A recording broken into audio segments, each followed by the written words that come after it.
উপন্যাস ডায়েরি চ্যানেলের পক্ষ থেকে আপনারা শুনছেন মিহি সিজন 2। লিখেছেন রূপন্তী সরকার, কণ্ঠে আমি তাসনোভা। পর্ব 17।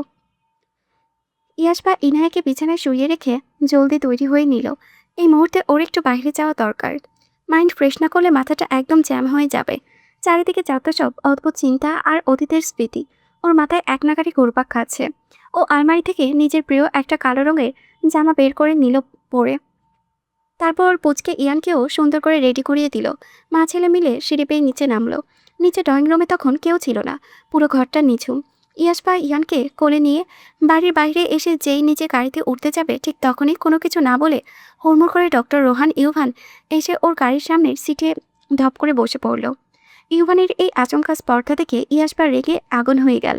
ও নিজের চোখ দুটো বড় বড় করে কড়া গলায় ধমকে উঠে বলল, আজব, কি সমস্যা আপনার? গাড়িতে কেন বসেছেন? ইভানের এই রাগ দেখে দাঁত কেলানো হাসি দিলেও ও নিজের চশমাটাও একটু ঠিক করে রসিকতার সুরে বলল, আমাকে একটু ড্রপ করে দাও না বেবি গার্ল, প্লিজ। ইয়াসবা নিজের মুখের গাম্ভীর্য ধরে রেখে একদম বিরক্তি মাখা গলায় জবাব দিল, নাও প্লিজ লিভ রাইট নাও। কিন্তু ওদের এই ঝগড়ার মাঝেই হুট করে কোলে থাকা ইয়ান নিজের 2 হাত বাড়িয়ে ইউভানের যাওয়ার দিকে অনবরত কান্নাকাটি জুড়ে দিল। ইউভান আর 1 সেকেন্ডও দেরি না করে নিজের হাত বাড়িয়ে ইয়ানকে এক ঝটকায় নিজের কোলের ভেতরে তুলে নিল। আর ওর হাতের ছোঁয়া পাওয়া মাত্রই ইয়ান এক পলকে কান্না থামিয়ে একদম শান্ত হয়ে গেল। ইউভান মুচকি হেসে ইয়ানের পেটে আলতো এক করে একটা কাতুকুতু দিয়ে বলল, এই তো আমার বাবা, আমাকে রেখে কোথাও যাবে না, তাই না বাবা? ইয়ান ওর মুখের দিকে তাকিয়ে নিজের আধো আধো মুখে খিলখিল করে মিষ্টি করে হেসে উঠল। ইয়াসপা পাশে দাঁড়িয়ে রাগ কটমট করতে করতে ড্রাইভিং সিটে গিয়ে বসল। ও জোরে একটা ঝটকা মেরে গাড়ি স্টার্ট দিল। গাড়ি চলতে শুরু করতেই ইউভান আর চোখে ইয়াসপার দিকে তাকালো। ও মনে মনে ইয়াসপাকে যত দেখে ততই একটা অদ্ভুত মুগ্ধতায় ডুবে যায়। এই অল্প বয়সী মেয়েটা একলা হাতে সব পারে, একদম অলরাউন্ডার। অবশ্য ও খুব ভালো করে জানে ইয়াসপাকে হৃদয়ে নিজের ছায়ায় রেখে অলরাউন্ডার বাড়িয়েছে। ইউভান নিজের ঠোঁটের কোণে এক চিলতে হাসি ফুটিয়ে এক দৃষ্টিতেই ইয়াসপার এই রাগী মুখের দিকে তাকিয়ে রইল। গাড়ি চলতে চলতে একসময় একটা বড় পার্কের গেটের কাছে এসে থামল। ইয়াসপা ব্রেক কষতেই ইউভান ইয়ানকে নিজের কোলে নিয়ে স্বাচ্ছন্দ্যে গাড়ি থেকে নেমে গেল। ইয়াসপাও গাড়ি লক করে নেমে এসে এক পা এগিয়ে গেল। ও রুক্ষ হাতে ইয়ানকে ইউভানের কোল থেকে এক প্রকার জোর করে নিজের বুকে টেনে নিল। এরপর ইউভানের চোখের দিকে তাকিয়ে কড়া গলায় বলল, এবার আপনি আপনার রাস্তা দেখুন। কথাটা শেষ করেই ও ইউভানের কোনো উত্তরে অপেক্ষা না করে ইয়ানকে নিয়ে হনহন করে পার্কের ভেতরে সবুজ ঘাসের দিকে চলে গেল। কিন্তু ইউভানে দমে যাবার পাত্র নয়। ও নিজের 2 হাত পকেটে খুঁজে দিয়ে নির্ভয়ে ইয়াসপার পেছন পেছন পার্কের ভেতরে এগিয়ে গেল। ওরা গিয়ে পার্কের এক কোনায় থাকা একটা বড় কাঠের বেঞ্চের ওপরে বসল। 2.5 বছরের পুচকে ইয়ান বেঞ্চের ওপরে বসে ইউভানের হাতকড়িটা আর চশমাটা নিয়ে আনন্দে খেলা শুরু করে দিল। আর ওদিকে ইয়াসপাও চুপচাপ এক দৃষ্টিতে পার্কের মাঝখানে থাকা ফাঁকা দোলনাগুলোর দিকে তাকিয়ে রইল। দোলনার প্রতি ওর ছোটবেলা থেকে একটা অন্যরকম ভালো লাগা আর দুর্বলতা কাজ করে। এই ঝুমবৃষ্টির ঠিক পরের চমৎকার বিকেলে ওর মনে হতে লাগলো, যদিও আগের মতো সব চিন্তা ভুলে গিয়ে ওই দোলনাটায় বসতে পারত। কিন্তু একটা বাচ্চার মা হওয়ার পর এই ভরা পার্কে ওভাবে গিয়ে দোল খাওয়াটা যে ওর পক্ষে কোনোভাবে সম্ভব না, তা ভেবে ওর বুকটা একটা দীর্ঘশ্বাসে ভরে ভারী হয়ে উঠল। ঠিক তখনই ইয়াসপার হাতে ফোনটা হঠাৎ কেঁপে উঠল। স্ক্রিনে একটা জরুরি নাম্বার ভেসে উঠতে ও বেঞ্চ থেকে উঠে দাঁড়ালো।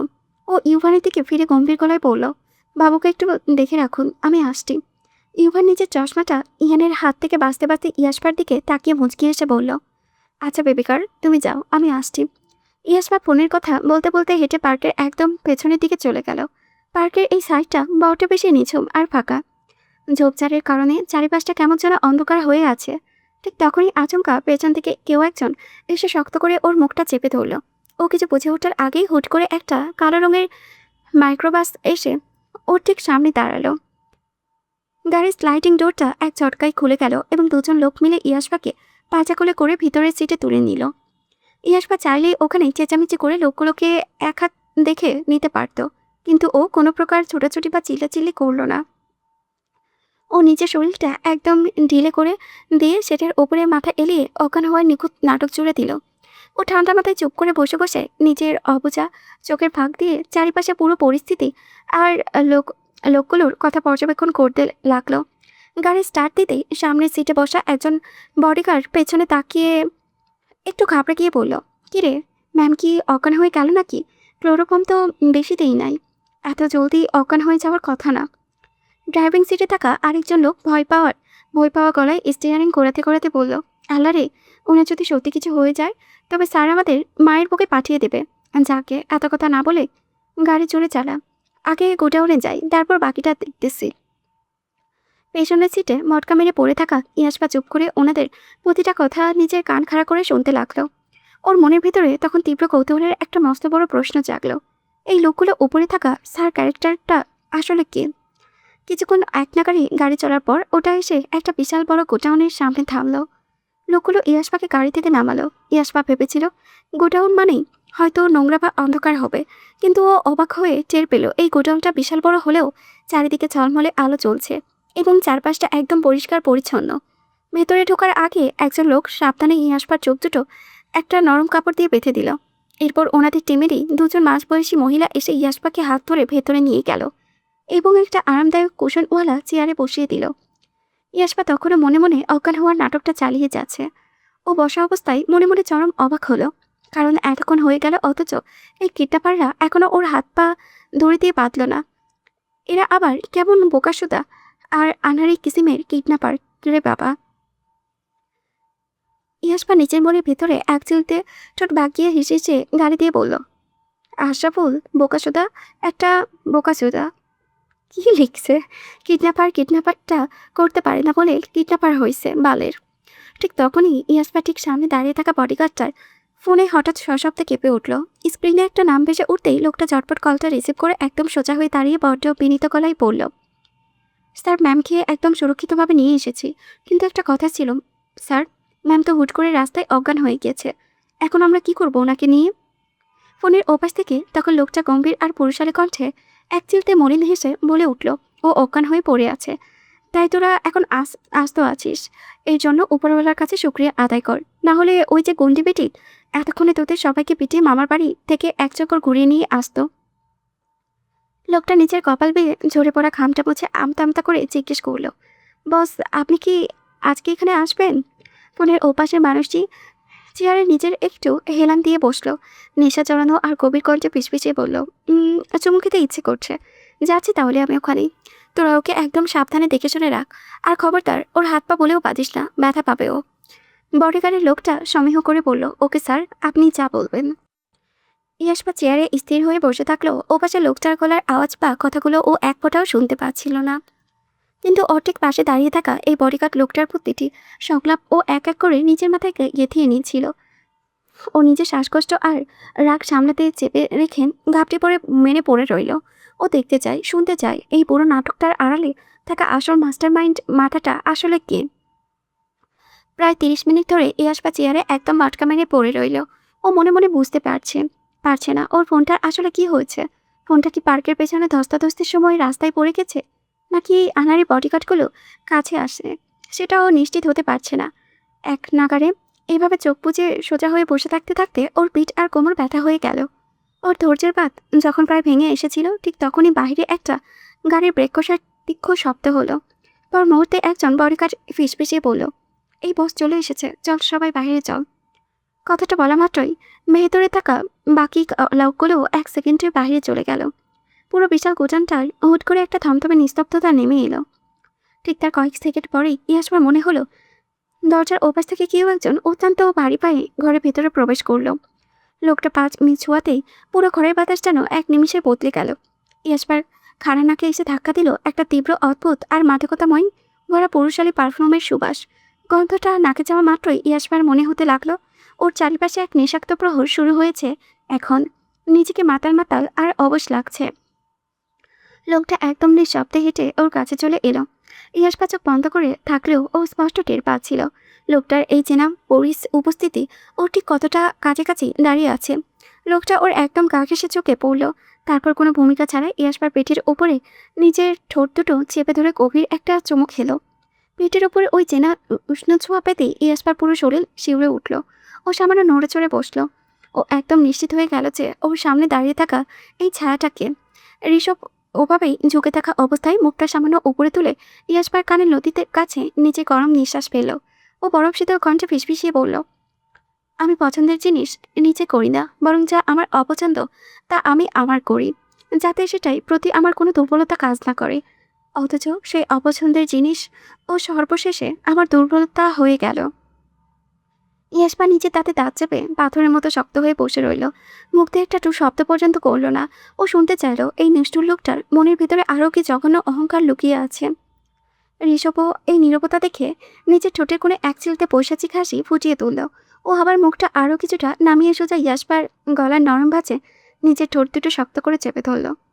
উম, লক্ষ্মী বউ, তুমি কি অজ্ঞান হওয়ার নাটক করেছো, নাকি সত্যি অজ্ঞান হয়ে গিয়েছো? আচ্ছা যাই হোক, তাহলে একটা চুমু দাও তো। লোকটার এই কথা শোনা মাত্রই ইয়াসমার মাথার সব কটা রক্ত যেন এক সেকেন্ডে চিরবির করে জ্বলে উঠল। পুরো মাথায় আগুন চড়ে গেল ওর। লোকটা যখন গলার কাছে মুখ নামিয়েছিল, ইয়াসপা ঠিক সেই মোক্ষম সুযোগটাই কাজে লাগালো।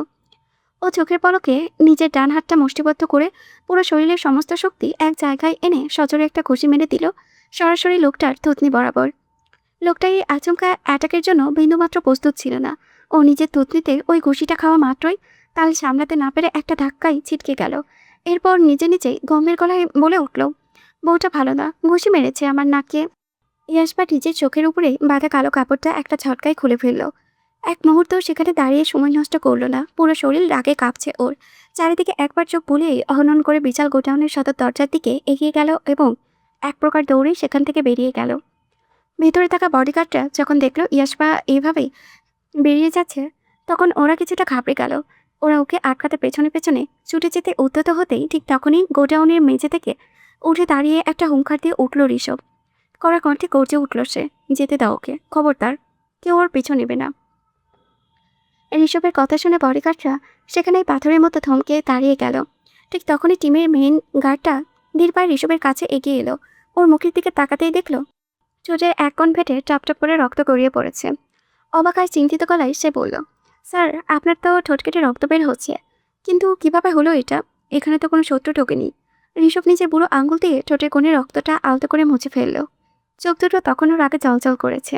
তবুও গভীর থমথমে গলায় সংক্ষিপ্ত উত্তর দিল, বউ মেরেছে। বসের মুখে এমন অপ্রত্যাশিত উত্তর শুনে গাঁটটা কেমন যেন নিজের হাসি চেপে রাখলো। কপালে কুচকে গম্ভীর গলায় আবার জিজ্ঞেস করলো, কেন স্যার, ম্যাম আপনাকে ওভাবে মারলেন কেন?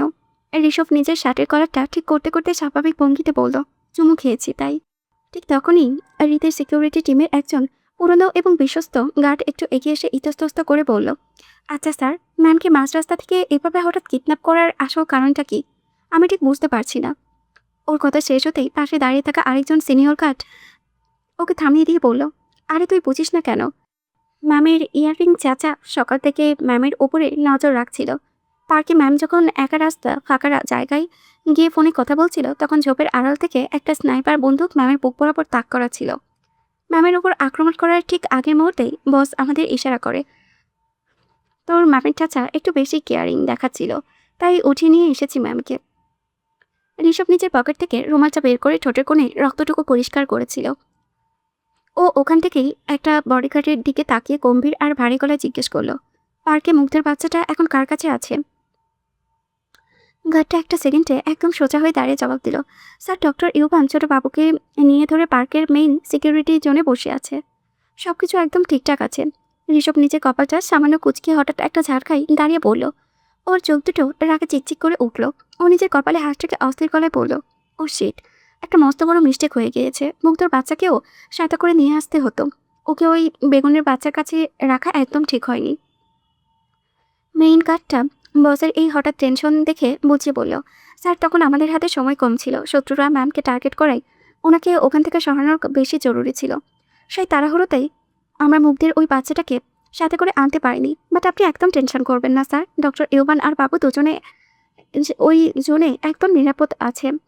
ঠিক তখনই ঋষভের পকেটে থাকা ওর ফোনটা হঠাৎ সশব্দে কেঁপে উঠল। স্ক্রিনে একটা জরুরি নাম্বার ভেসে উঠতেই ঋষভের মুখটা একটা সবকটা বা হাপস বদলে গেল।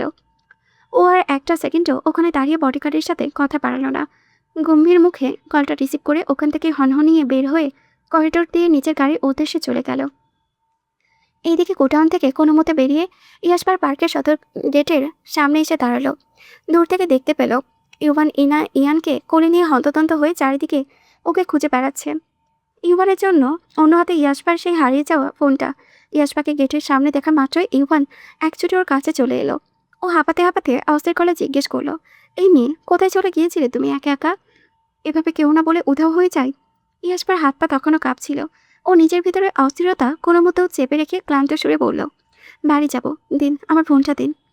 ইভান ওর এই উদাসীনতা দেখে কাতর চোখে তাকালো। ও নিজের বুকের ভেতরে জমে থাকা ভয়টা সামলে নিয়ে বলল, তোমার কি একটুও মার হয় না আমার জন্য? এভাবে হুট করে হারিয়ে গিয়ে আমার কতটা টেনশনে ফেলেছিলে জানো? আমাকে কি একটুও বুঝবে না? ইয়াশপা ইউভানের এই কথার কোনো জবাব দিল না। ও আর কোনো কথা না বাড়িয়ে এক চটকায় ইয়ানকে নিচে কোলে তুলে নিল। এরপর গিয়ে গাড়ির ভেতরে বসে গাড়ির স্টিয়ারিংয়ে হাত রাখতে ওর মনের ভিতরে পুরো ব্যাপারটা একটা নিমিষেই পরিষ্কার হয়ে গেল। ও খুব ভালো করে বুঝতে পেরেছে এই পুরো কিডন্যাপটা আসলে কে করেছে।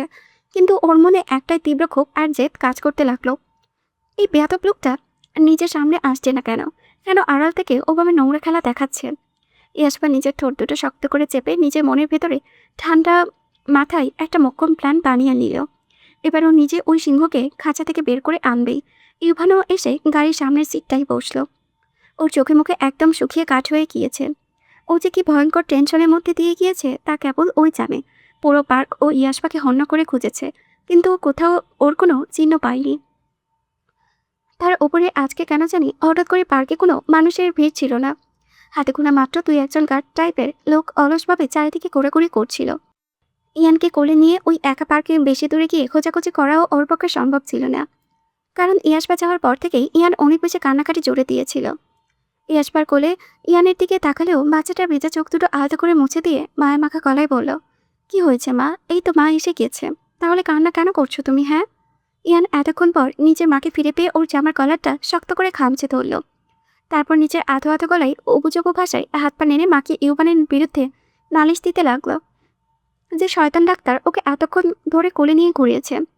ছেলে নালিশ শুনে ইয়াসবার এতক্ষণে সমস্ত রাগ আর ক্লান্তি এক নিমিষে উধাও হয়ে গেল। ও নিজের মুখে হাত চেপে অনেক হাসল। ইউভানও মা ছেলে এই মিষ্টি কাণ্ড দেখে আর ইয়াসবার মুখের ওই হাসিটুকু দেখে নিজের সব দুঃখ কষ্ট গুলে আর চোখে চেয়ে মুচকি হাসল। ও ইয়াসবার ওই হাসিমাখা মুখের দিকে তাকিয়ে মনে মনে একটা দীর্ঘশ্বাস ফেলে ভাবল, ও আসলে কিভাবে থাকবে এই দুটো মানুষকে ছাড়া? ওদের ছাড়া চেয়ে ও নিজের পুরো জীবনটাই একদম অন্ধকার আর মরুভূমি হয়ে যাবে। রাতের বেলা ইয়াসপা নিচের ঘরের ভেতরে পায়চারি করছিল। হঠাৎ মাথায় একটা ভাবনা আসতে ও নিজের ঠোঁটের কোণে এক চিত্তে রহস্যময় হাসি ফুটিয়ে বিছানা থেকে ঘুমন্ত ইয়ানকে আলতো করে কোলে তুলে নিল। তারপর হেঁটে সোজা হৃদের ঘরের দিকে চলে গেল। হৃদ তখন নিজের খাটে বসে একটা বিজনেস ফাইল দেখছিল। ইয়াসপাকে কোলে বাচ্চা নিয়ে এভাবে একটু ঘুরতে দেখে ওর সব কামড়েচো এক নিমিষে উধাও হয়ে গেল। ও আদর মাখা গলায় বলল, আরে অ্যাটম, কি চাই তোমার বলো? খুব খিদে পেয়েছে নাকি চকলেট ক্র্যাভিং উঠেছে? হবে নাকি ডার্ক চকলেট সাথে tomato sauce? Favourite combination, right? ইয়াসপা হৃদের এই বাচ্চামা কথা শুনে কিলকিল করে হেসে ফেলল। ও মাথা নেড়ে বলল, না না বাবা, চকলেট লাগবে না। ও হৃদের মুখের দিকে তাকিয়ে মনে মনে এক মস্ত বড় স্বস্তি পেল। এই একটা মাত্র মানুষের নিঃস্বার্থ ছায়া আর বাবার মতো ভালোবাসার জন্যই হয়তো আজ ইয়াসপা এত বড় জোপের বড় বেঁচে আছে। মিহি তখন ঘরে ছিল না। ইয়াসপা এগিয়ে গিয়ে হৃদের টেবিলের পাশে চেয়ারটায় বসলো। হৃদু নিজের ফাইলটা একপাশে রেখে ইয়াসপার মুখোমুখি হয়ে বসলো। ইয়াসপা নিজের গলার স্বরটা একটু স্বাভাবিক করে শান্ত গলায় বলল, আগামীকাল আমার জন্মদিন বাবা, অবশেষে 18 বছর পূর্ণ হবে আমার। হৃদ ওর দাড়িতে হাত বোলাতে বোলাতে মুচকি এসে বলল, হ্যাঁ মা, তার বলতে আমার অ্যাটম বোমের বয়স তো 18 হয়ে যাবে। ইয়াসপা এবার নিজের আসল কথায় আসলো। ও হৃদের চোখের দিকে তাকিয়ে দৃঢ় গলায় বলল, আমি চাই কালকের এই শুভ দিনেই আমার এঙ্গেজমেন্টটা কমপ্লিট করে ফেলতে। হৃদ ওর মুখে আচমকাই কথা শুনে অবাক হয়ে বলল, হোয়াট ডু ইউ মিন? ইয়াসপা নিজের মুখে সেই রহস্যময় হাসিটা বজায় রেখে বলল, I mean I am ready to get engage papa, want this wedding. হৃদের মনে মনে একটা বড় খুশির ধমাকা পেল। সে সোজা হয়ে বসে বলল, are you serious? Yes, I am serious. হৃদ আনন্দিত হয়ে বলল, একদম সঠিক সিদ্ধান্ত নিয়েছো মা। আসলে আমিও মনে মনে এটাই ভেবেছিলাম যে ইউভানের সাথে তোমার বিয়েটা দেব। ছেলে হিসেবে ও খাঁটি। তুমি কি ওকে বিয়ে করতে রাজি? ঠিক তখনই ঘরে খোলা দরজা দিয়ে ভেতরে প্রবেশ করলো মিহি। ও ঘরে ঢুকে মাত্র ইয়াসপা মিহির দিকে এক পলক তাকিয়ে স্পষ্ট গলায় হৃদকে জবাব দিল, আমি রাজি বাবা, তবে আমার একটা শর্ত আছে। আমি বিয়েটা তাড়াতাড়ি করতে চাই। আগামী ঠিক 7 দিনের মধ্যে সবকিছু কমপ্লিট করতে হবে। হৃদ ওর এই তড়িঘড়ি সিদ্ধান্তের পেছনে আসল কাহিনী 1 সেকেন্ডের জন্য ধরে ফেলল। ও নিজের ঠোঁটের কোণে চতুর হাসি ফুটিয়ে বলল, কোনো সমস্যা নেই মা, আমি এক পায়ে প্রস্তুত। আগামী 7 দিনেই ব্যবস্থা হয়ে যাবে। মিহি ওদের এই কথার মাঝখানে এসে অবাক আর মন খারাপের সুরে ইয়াশফাকে বলল, তুমি সত্যিই রাজি হয়ে গেলে ইয়াশফা? আমার ছেলেটার কি হবে তাহলে? ও তো শেষ হয়ে যাবে। ইয়াশফা এবার নিজের কোলে ইয়ানকে হৃদের বিছানায় শুইয়ে দিল। এরপর মিহির একদম কাছাকাছি গিয়ে এগিয়ে গেল। ওর চোখে মুখে তখন এক শয়তানি হাসি ঝলঝল করছে। ও এক হ্যাঁচকা টানেই মিহিকে জড়িয়ে ধরে ওর গালে একটা চুমু দিয়ে খ্যাপাটে গলায় বলল, তোমার ওই ছেলের এবার রুহু বের করার ব্যবস্থা করছি মা, নাটক বের করছি। মিহি ওর প্ল্যানটা বুঝতে পেরে নিজেও এক চিলতে শয়তানি হাসি হাসলো। ও ইয়াশবার কানটা টেনে দিয়ে বলল, তা তো বুঝলাম, কিন্তু ওকে বেশি ডোজ না দিস আবার। ও যতই বেয়াদবি করুক, ও আমারই ছেলে। ইয়াশবা নিজের কোমরে 2 হাত ধরে দিয়ে অভিমানী গলায় বলল, ও আচ্ছা, ও তোমার ছেলে বলে তোমার কষ্ট হচ্ছে। আর এই কয়েকটা বছর ধরে যে আমি একলা একা মরলাম, আমার একটুও কষ্ট হয়নি, হ্যাঁ? ওর রাগ দেখে হৃদ নিজের চেয়ার থেকে উঠে আসলো। ও মিহির দিকে এক কড়া চাহনি দিয়ে ইয়াশবার মাথায় হাত রেখে গম্ভীর সুরে বললেন, এই প্রিন্সেস, তুমি একদম চুপ করো তো। আমার অ্যাটম বোম যা করেছে সেটাই 100 ভাগ ঠিক। আমি ওর পাশে আছি।